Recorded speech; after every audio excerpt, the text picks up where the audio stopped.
नमस्कार मित्रांनो, जय Shivray. The detailing प्रोमध्ये आज आपल्याकडे पल्सर गाडी आली होती. तर अतिशय पूर्ण डल होती गाडी. कस्टमर पेंट करायला चालले होते, पण त्यांनी आपलं शॉप बघितलं आणि इंस्टाला रील्स बघितली. तर त्यांनी रील्समध्ये आपले बघितलं कोटिंग कशी करते गाडी. तर त्यांची आज गाडी आपण केलेली आहे कोटिंग, तुम्ही बघू शकता. हे पहिलेच आहे आणि आत्ता आपण केलेली आहे.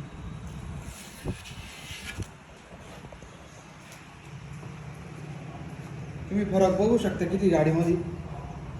डायरेक्ट मिरर फिनिशिंग आली गाडीला.